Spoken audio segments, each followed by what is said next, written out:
Okay. Um. Yeah. I'm here for the live stream today.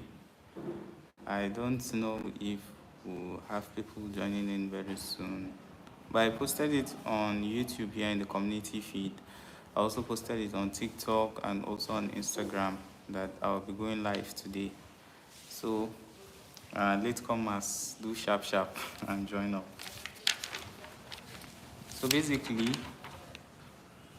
um, I'll be talking about how to set up a factory.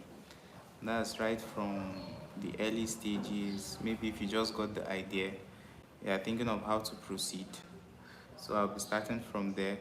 Then I'll also be looking at some of those things you need to keep in mind when establishing a factory, where to get the equipment, and where to buy the equipment if you're in Nigeria, if you are from any other country.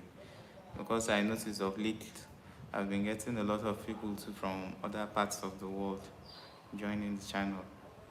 So yes, today I'll be sharing information on all that and I'll be taking questions.